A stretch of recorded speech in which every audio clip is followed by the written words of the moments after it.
고린도전서 1장 20절 21절 우리 한 목소리로 같이 읽겠습니다. 시작. 그는 창세 전부터 미리 알린 바 되신 이나 이 말세에 너희를 위하여 나타내신 바 되었으니 너희는 그를 죽은 자 가운데서 살리시고 영광을 주신 하나님을 그리스도로 말미암아 믿는 자니 너희 믿음과 소망이 하나님께 있게 하셨느니라. 아멘. 아멘. 자, 오늘 우리가 함께 읽은 이 말씀 통해서요, 참 진리이신 예수님이란 제목으로 은혜를 같이 나누도록 하겠습니다. 사랑하는 여러분, 우리는 오전에 그 하나님께서 우리의 아빠 되신다는 것을 말씀을 통해 우리가 배웠습니다. 그런데 이게 참 우리나라는 아빠라고 부르고, 그리고 예수님 시대에 살아갈 때 그 당시 사용하던 아람어에서도 뭐라고 부른다고요? 아바의 아빠, 아바 이렇게 부른다고 했죠. 이게 참 유사합니다. 근데 참 세계 어디나 이 어린아이의 말로써 이 아빠를 뜻하는 단어는 다 비슷한 것 같아요. 자, 원래 영어에서 아버지 하면은 어떻게 말하나요? 아버지 하면은 father 하는데 아기들 말로는 그럼 뭡니까? dad, daddy 이제 이렇게 말하죠. 그것처럼 이 아빠라는 말은 정말 어린아이가 하는 그런 말입니다. 재밌는 게요. 그래서 일본에서는 아빠를 뭐라고 부를까요? 빠빠 그래요. 중국에서는 또 뭐라고 그럴까요? 빠빠 그래요. 프랑스에서는 뭐라고 그럴까요? 빠빠 그럽니다. 스페인 이제 제가 고등학교 때 제2외국어를 스페인어로 배웠는데 뭐 기억나는 건 몇 개 없어요. 근데 아버지는 이게 파드레. 그래서 이제 메이저리그 야구팀 중에 파드레스라고 있잖아요. 그게 이제 아버지들 이제 이런 뜻입니다. 파드레. 그러나 아빠라는 단어는 빠빠. 또 이탈리아도 독일어도 아빠란 단어는 빠빠. 빠빠 또는 뭐 영어에서 데디 이렇게 아이가 말하는, 전적으로 그 아빠라는 대상을 의지하고 의존하는 이 아이가 말하는 언어들이 아빠, 빠빠, 데디 다 이게 좀 유사한 것 같습니다. 그 재밌는 것은요, 베트남어로는 조금 달라요. 베트남에서는 이 아빠를 뜻하는 말이 베트남 남부에서는 바 한 글자만 말해요. 바 이렇게 말하면 아빠란 뜻이래요. 베트남 북부는 또 조금 달라요. 뭘까요? 아십니까? 베트남어에 좀 능통하신 그 이제 오전에 우리 베트남 선교사님 자녀가 이제 오전 예배를 드려서 한번 물어볼까 이제 했는데 아침에 타이밍을 놓쳐가지고 베트남 남부에서는 바 이러는데요. 베트남 북부에서는 보예요. 보 이제 이래요. 그러면은 베트남에 가서 저분이 우리 아빠야. 그러면 저분이 우리 바보야. 이제 이렇게 하면 우리 아빠야 이렇게 되는 거죠. 저분이 우리 바보야. 이렇게. 어쨌든 중요한 것은 아빠, 아이가 부르는 아빠. 바로 그 마음으로 우리가 하나님을 바라보아야 하는 거죠. 그래서 하나님이 우리에게 원하시는 그 아이 같은 믿음이 뭘까? 아이 같은 믿음, 순수한 믿음? 어떻게 표현할까요? 전적으로 의지하는 믿음. 아빠만 나를 보호할 수 있어. 이 사람만이 내 아빠야. 이렇게 말하는 그것이 이제 진짜 우리가 어린아이와 같은 그런 믿음을 갖는 것이다라고 우리가 생각을 해볼 수 있습니다. 그러니까 우리가 하나님을 아빠라고 부를 때 우리가 오전에 나눈 은혜가 뭐였죠? 다시 한번 따라해 볼까요? 내가 한 것이 없는데 하나님의 자녀가 되었다. 바로 그것 아닙니까? 내가 한 것이 없는데 하나님의 자녀가 된 거예요. 이 어린 아이가 아빠를 만나기까지 한 게 없어요. 그냥 엄마 아빠의 사랑에 의해서 태어났고, 그리고 내 앞에 나타난 한 남자가 나를 보며 한없이 웃어주고 공급하고 열심히 일하며 내가 아빠야 라고 말하는 것을 그냥 받은 거죠. 마찬가지로 우리가 하나님을 아빠라고 부르는 데 있어서 우리가 한 것이 없습니다. 그래서 베드로도 이것을 하나님의 은혜라고 말해요. 하나님의 전적인 은혜. 그래서 오늘 우리가 읽은 본문 앞에 우리 18절과 19절 한번 같이 읽어볼까요? 자, 한 것이 없는데 우리는 어떻게 하나님의 자녀가 되었습니까? 18절, 19절 18절, 19절 같이 읽겠습니다. 시작. 너희가 알거니와 너희 조상이 물려준 헛된 행실에서 대속함을 받은 것은 은이나 금같이 없어질 것으로 된 것이 아니요 오직 흠없고 점없는 어린 양 같은 그리스도의 보배로운 피로 된 것이니라. 아멘. 우리가 하나님을 아빠라고 부르는데 금이나 은이나 지불하지 않았어요. 지불할 수도 없고요. 얼마나 지불해야 되는지도 몰라요. 그러나 우리를 하나님을 아빠로 부르는 하나님의 자녀되게 하시기 위해서 우리는 한 것이 없는데 누가 그것을 하신 겁니까?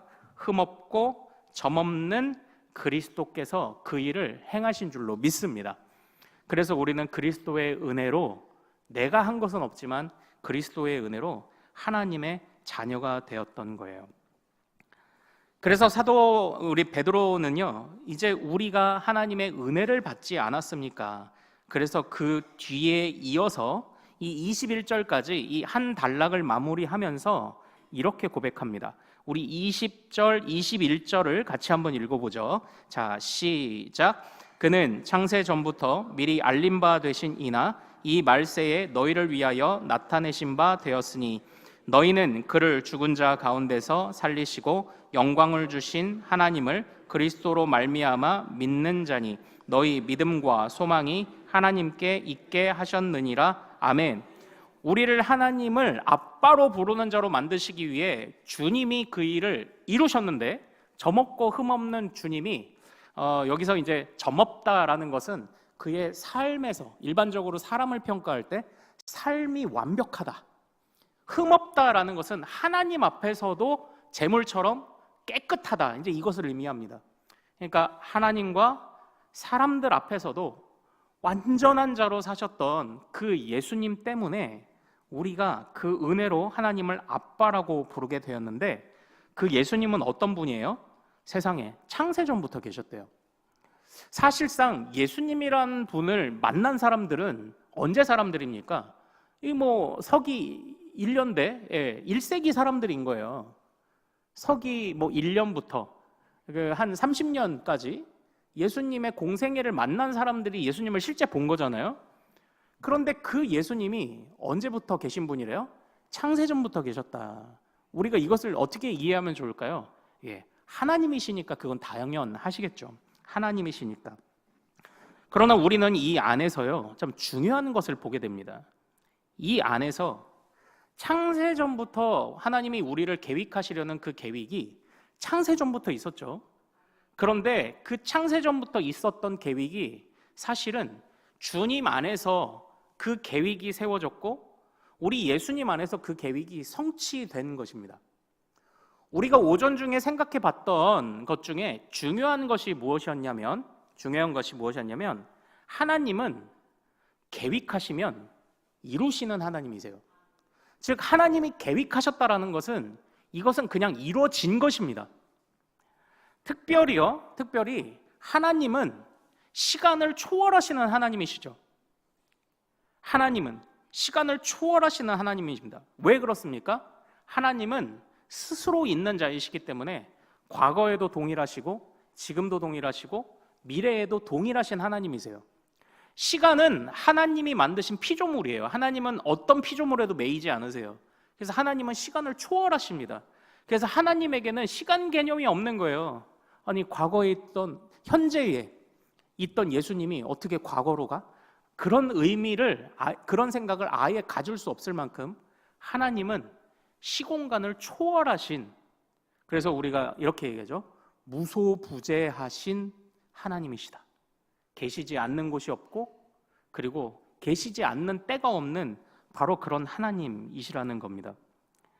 그 하나님이 그래서 계획을 세우신 것은요, 이건 그냥 성취하신 거예요. 이것이 시간을 살아가는 우리들에게는 때로 계획과 성취라는 것이 시간 차이가 생기기도 합니다. 하지만 우리는 믿음의 눈을 들어서 무엇을 바라보냐면 하나님의 계획을 보잖아요. 그러면 와, 이루어졌구나. 이게 우리의 믿음이에요. 다시 말하면 우리는 어떤 사람이죠?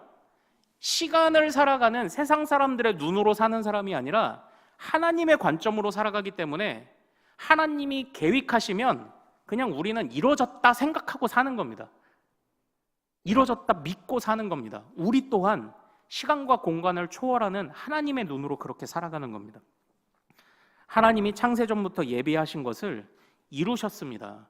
그런데 그 이루심은 그냥 신약 시대에만 떡하니 이루어진 게 아니라 창세전에 계획하신 순간부터 사실상 이루신 채로 지금까지 주님이 이끌어 오셨던 겁니다. 이런 이야기를 지금 하고 있는 겁니다.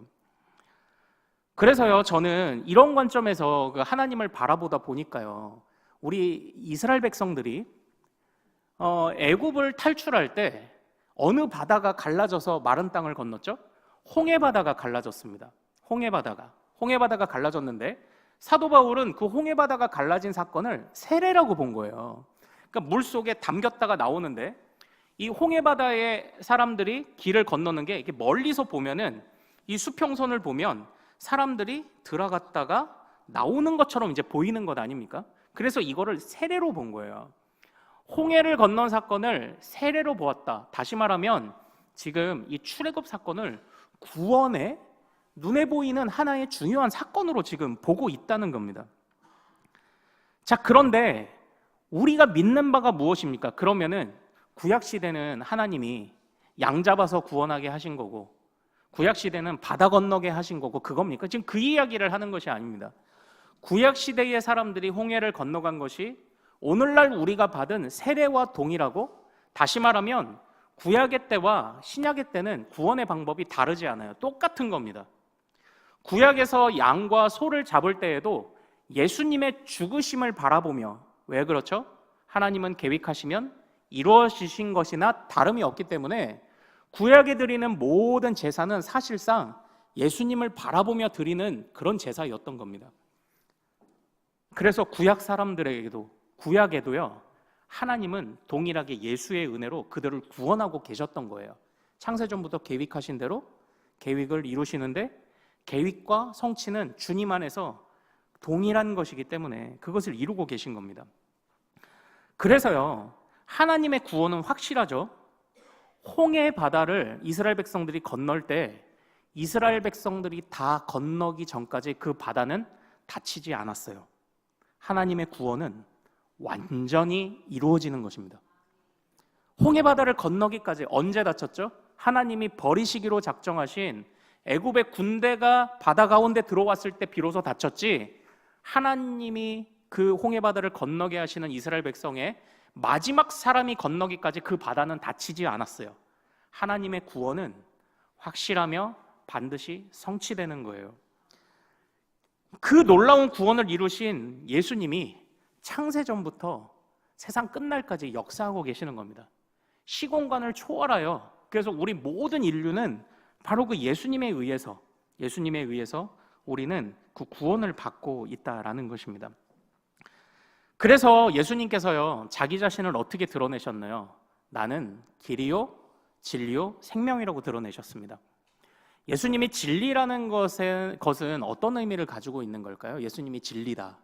우리가 흔히 진리라고 하는 것은요, 시대를 초월하고 공간을 초월하고 모든 때에 모든 것에 답이 되는 것을 진리라고 말합니다.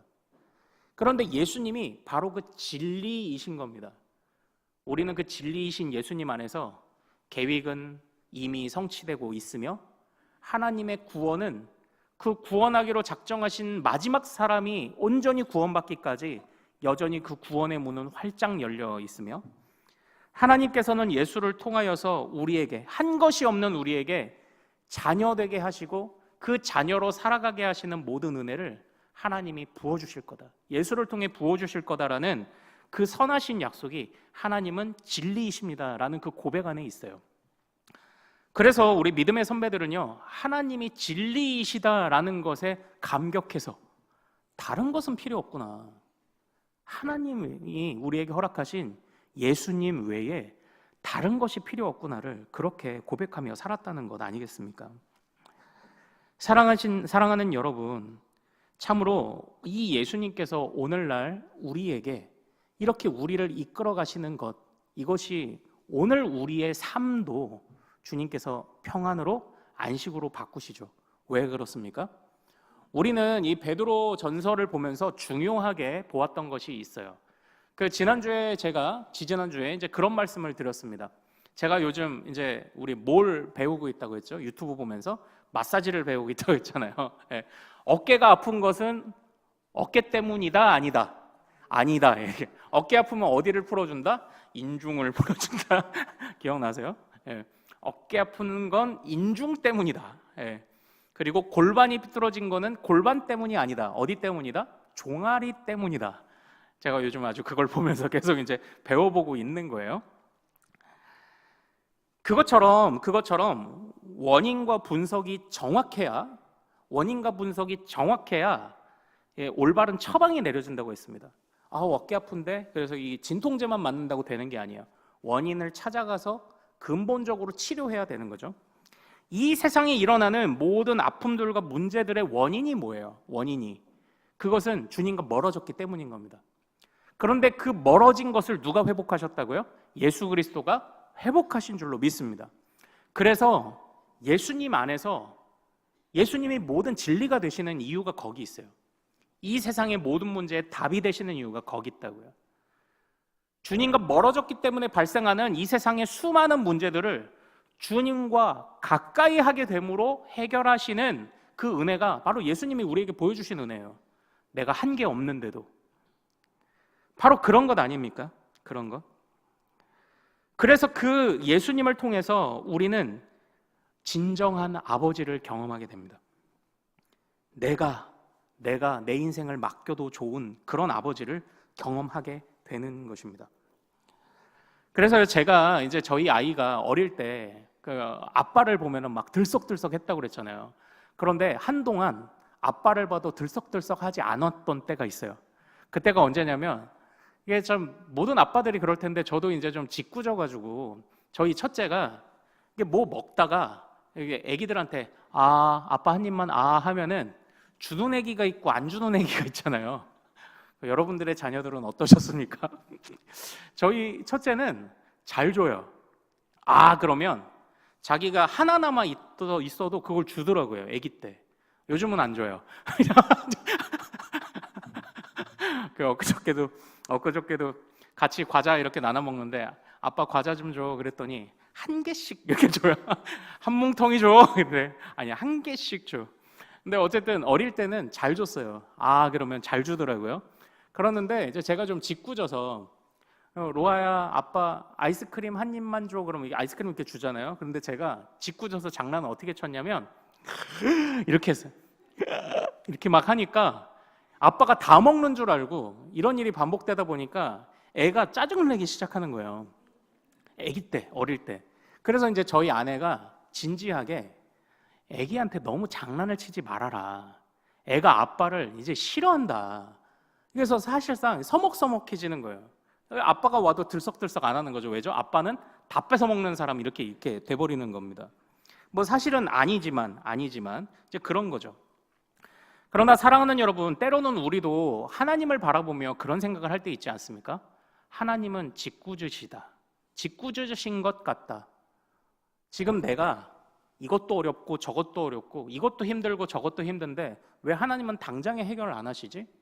짓궂으신가? 나 갖고 지금 장난하는 건가? 그런 생각이 드는 때가 왜 없겠습니까? 그러나 사랑하는 여러분, 이 세상의 문제의 원인을 정확하게 보십시오. 이 세상의 문제의 원인은 주님이 짓궂으셔서 벌어지는 것이 아니라 주님과 멀어졌기 때문에 지어진 것입니다. 이 세상의 문제는 주님과 멀어졌기 때문에 발생하는 문제라고요.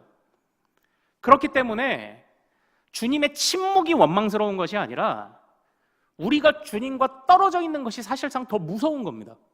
그런데 예수님께서는 우리와 주님과 하나가 되게 하셔서 이제 그 세상 그 어떤 어려움도 염려도 그것들을 아무것도 아닌 것처럼 아빠를 바라보며 안전하게 살아가게 하신 것이죠.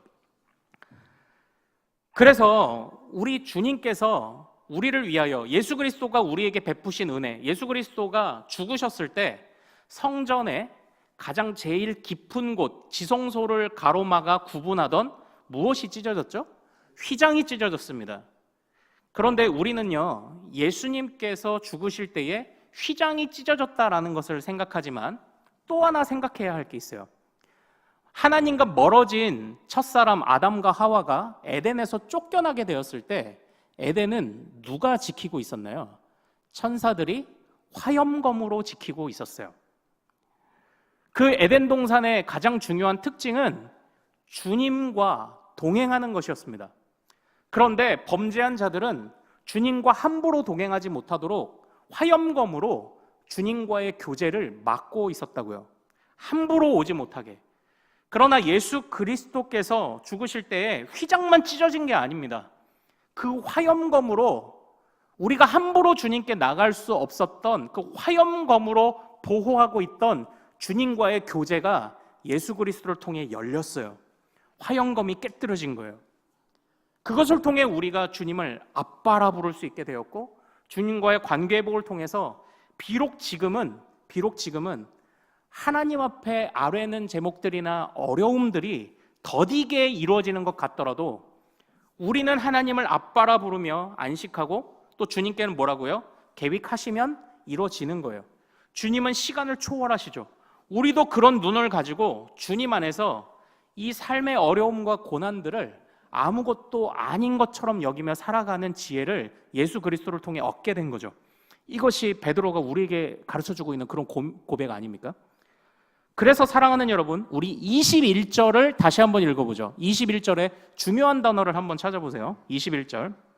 자, 같이 읽습니다. 시작. 너희는 그를 죽은 자 가운데서 살리시고 영광을 주신 하나님을 그리스도로 말미암아 믿는 자니 너희 믿음과 소망이 하나님께 있게 하셨느니라. 아멘. 자, 3절도 읽겠습니다. 3절. 이 단락의 처음 3절. 시작. 우리 주 작은 찾으시는 소리가 들려서 바스락바스락 이렇게. 다시요. 시작. 우리 주 예수 그리스도의 아버지 하나님을 찬송하리로다. 그의 많으신 긍휼대로 예수 그리스도를 죽은 자 가운데서 부활하게 하심으로 말미암아 우리를 거듭나게 하사 산 소망이 있게 하시며. 아멘. 자, 3절과 21절에 공통적으로 드러나는 단어가 뭐가 있을까요? 소망입니다. 소망입니다. 그리스도로 말미암는 소망. 그리스도로 우리에게 소망이 생겼습니다. 아직 우리 손에 잡혀지지 않은 것 같아도, 그리고 아직 나에게 이루어지지 않은 것 같아도 왜 소망이 돼요? 주님은 계획하시면 이루시는 겁니다. 주님은 계획하시면 이루시는 겁니다. 그리고 그 능력으로 창세전부터 구약의 시대까지, 신약까지, 아니 미래까지 예비하신 모든 영혼들을 주님이 홍해를 그의 백성들이 모두 통과하기 전까지 그 문을 닫지 않으셨던 것처럼 주님께서 우리를 완전한 구원으로 이끄실 것이고, 또한 주님께서 화염검으로 감싸고 있던, 함부로 주님을 만날 수 없게 했던 그 형벌 가운데 이 화염검을 깨트려 주님과 마음껏 교제하게 하시면서 이제는 우리도 내가 비록 이 땅을 밟았고 이 땅에 발을 디디며 시간과 공간과 여러 고난과 어려움들 안에서 살아가지만, 그러나 나는 이곳에서도 하나님과 동행하는 천국을 살아갑니다. 이것을 고백하게 하셨다는 것이죠. 그게 예수님이 우리에게 베푸신 은혜입니다. 그래서 베드로는 고난을 어떻게 여긴다고요? 고난을 문제라고 여기지 않습니다.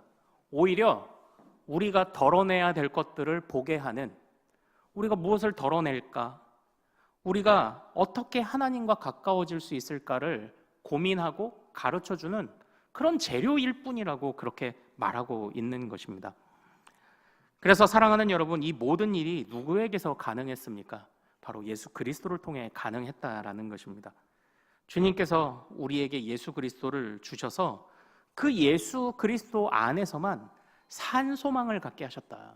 산 소망을 갖게 하셨다는 것입니다. 그래서 3절과 21절에 우리가 이걸 뭐라고 배웠죠? 숨이 쌍관이다. 그래서 또 나오는 거예요. 산 소망을 주시는 바로 그 예수님의 관점으로 이 가운데 있는 내용이 뭐였습니까? 작은 예수로 살아가라는 겁니다. 한마디로. 박해나 어려움이나 피하지 말고 두려워하지 말고 그 고난을 달게 받으신 예수 그리스도처럼 살아가라. 왜요? 산 소망이 있기 때문이다. 예수님의 은혜로 산 소망이 생겼기 때문이다 라고 우리에게 그렇게 말씀을 하고 계신 것입니다. 그러므로 사랑하는 여러분, 우리의 아버지는요, 짓궂은 하나님이 아닙니다. 짓궂은 아빠가 아닙니다. 우리를 위해 홍해를 가른 채로 기다리시고 우리를 위해 화영검을 깨트려 아버지께로 나오는 길을 이루시고 구약의 성도든 신약의 성도든 우리 미래의 자녀들, 우리 자손들까지 주님 안에서 주님의 계획을 따르는 모든 자에게 이미 구원을 성취하셔서 이 땅에서 천국을 살아가게 하시는 하나님이 바로 우리 하나님이요, 그 하나님께 순종하심으로 구원을 이루신 분이 예수 그리스도다라는 것을 오늘 우리에게 이 말씀이 이제 보여주고 있는 것입니다. 그러므로 주님은 진리죠. 주님은 우리를 아버지께 나아가게 하신 진리이십니다. 주님 안에 모든 문제가 다 해결되는 것입니다. 이 세상에 주님과 멀어짐으로 벌어졌던 이 세상의 모든 문제가 다시 주님과 하나가 됨을 통하여 회복되게 하시는 그 길을 우리 예수 그리스도가 열어주셨습니다. 주님은 이 세상 모든 것의 진리이십니다. 사랑하는 여러분, 그러므로 또 우리가 이 예수 그리스도를 품고 있다는 것이 참 얼마나 좋을까요? 요즘 제가 이 말씀만 드리고 마칠 텐데요. 사실상 이제 우리가 지금 이 고난주간을 앞둔 시기들을 무슨 절이라고 하죠? 사순절 이렇게 표현하죠. 근데 우리 교단 또는 우리 종교개혁가 칼빈을 따르는 우리들은 사순절을 지키지 않아요.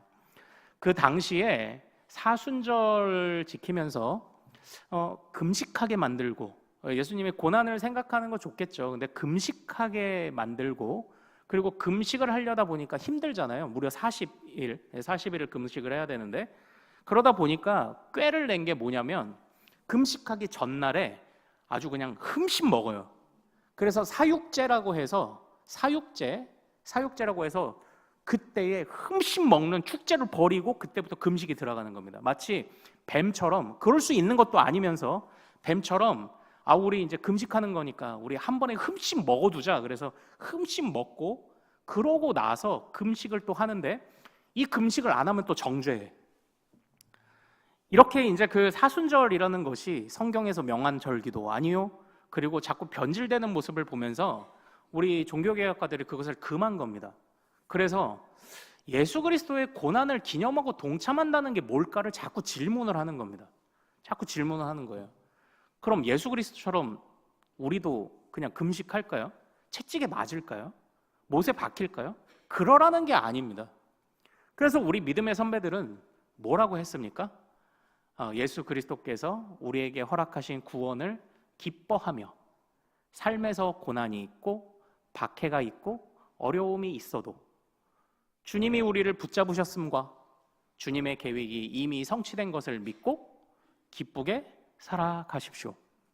그래서 사순절은 슬퍼하며 금식하며 탄식하는 시간이 아니라 주님을 기뻐하는 시간이라고 가르쳤죠. 왜 그렇습니까? 주님 안에 모든 것이 이루어졌기 때문이에요. 주님이 진리 되시고, 주님이 화영검을 깨부셨고, 주님이 휘장을 가르셨고, 주님이 우리를 아빠 아버지라 부르게 하셨기 때문입니다. 기뻐하십시오, 여러분. 기뻐하십시오. 기뻐하고 즐거워하십시오. 그리고 감사하십시오.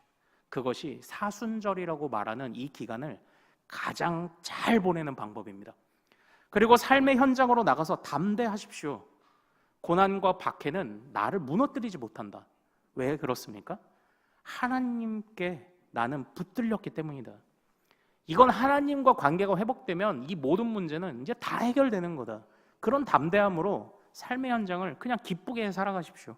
감사하게 살아가십시오.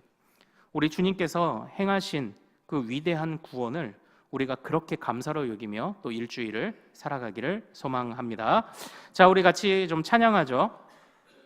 손에 있는 부귀보다 주를 더 사랑하는가? 이슬 같은 목숨보다 주를 더 사랑하는가?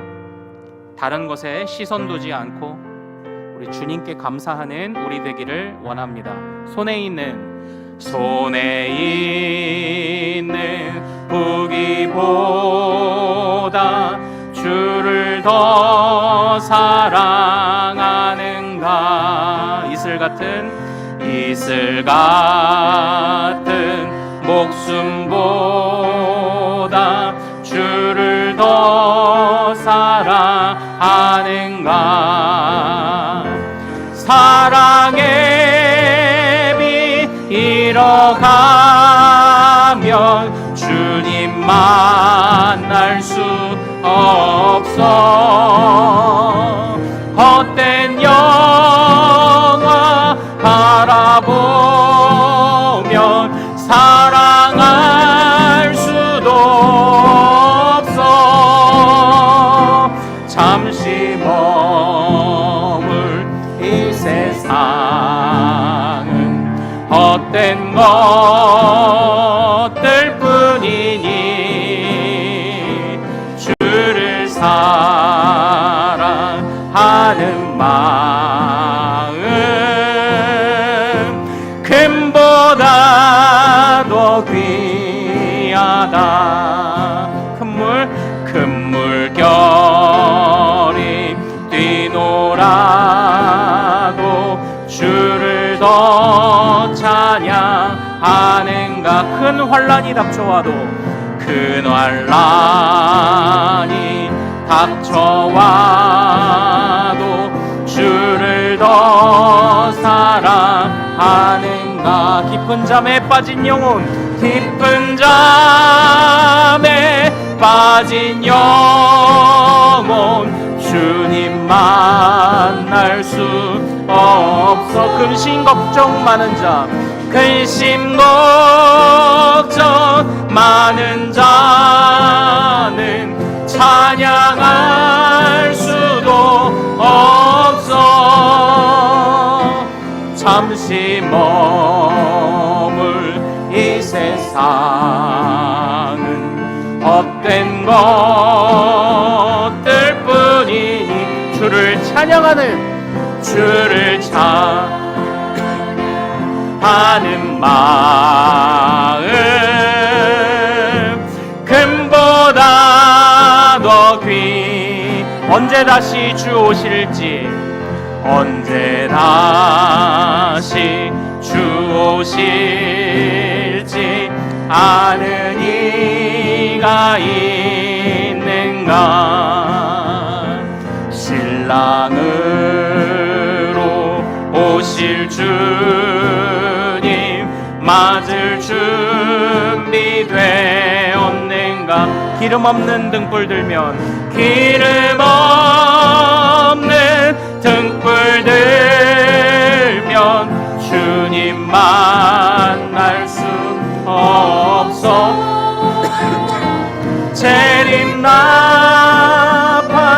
소리 나면 예비할 수도 없어. 잠시 머물 이 세상은 헛된 것들 뿐이니 주를 맞을 준비함이 금보다 더 귀하다. 사랑하는 여러분, 우리 이 시간 같이 잠시 결단하며 기도하기를 원합니다. 이 세상의 문제가 뭐라고요? 어디서부터 비롯되었다고요? 주님과 멀어졌기 때문에 발생한 것입니다. 그러므로 근본적으로 고난과 어려움과 박해는 그것이 사라지는 것만으로는 그냥 진통제를 맞는 것입니다.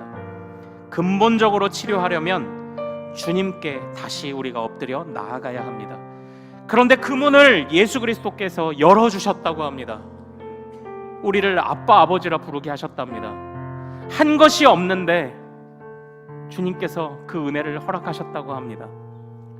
그래서 이제부터 우리는 아버지의 눈으로 바라봅니다. 주여, 그래서 내가 이 세상에 일어나는 일들 내가 거기 매이지 않겠습니다.